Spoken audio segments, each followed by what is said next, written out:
हस्तरेखा से किसी व्यक्ति के भविष्य को देखा जा सकता है।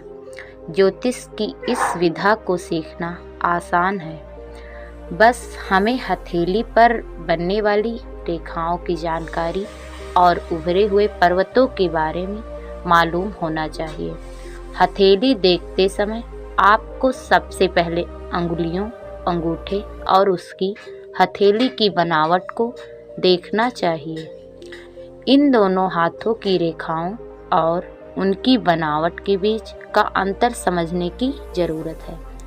अगर लड़की है तो उसका बायां हाथ देखें और लड़का है तो उसकी दाईं हथेली देखें। हस्तरेखा देखने की शुरुआत करने से पहले अंगूठा देखें, इसके बाद हथेली की कोमलता या कठोरता को देखें।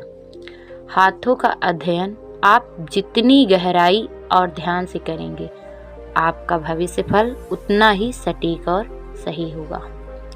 रेखाएं जो हमारे हाथ में दिखाई देती हैं, उनका हमारे भविष्य से गहरा संबंध होता है। अगर इन रेखाओं का अध्ययन ध्यान से किया जाए तो हमें हमारे भविष्य में होने वाली घटनाओं की जानकारी प्राप्त हो सकती है। वैसे तो हमारे हाथों की सभी रेखाओं को अलग अलग महत्व दिया गया है।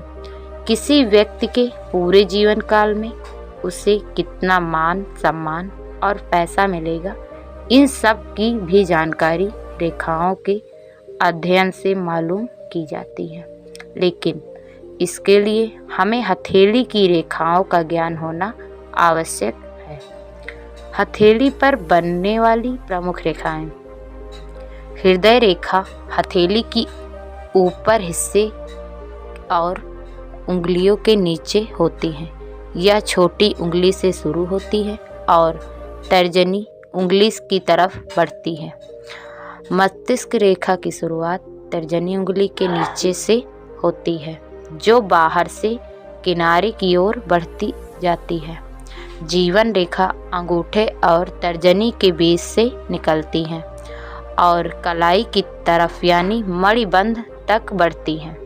हथेली के नीचे का स्थान, जिसे हम मणिबंध कहते हैं, वहां से निकलकर जो रेखा मध्यमा उंगली के पास जाती है, वह भाग्य रेखा कहलाती है। विद्या रेखा की शुरुआत अनामिका और मध्यमा उंगली के बीच से होती है। यह रेखा अनामिका उंगली की तरफ झुकी होती है। विवाह रेखा छोटी उंगली के नीचे वाले हिस्से में होती है। हथेली की रेखाओं और पर्वतों को इस तरह समझिए। अगर किसी व्यक्ति को हथेली पर रेखाएं अधिक कटी फटी हैं, तो यह उसके लिए अशुभ संकेत नहीं है, जबकि स्पष्ट रेखाएं शुभता को दर्शाती हैं। वहीं हथेली में पर्वतों का उभार जितना होगा, उतना ही उस व्यक्ति के लिए अच्छा होगा।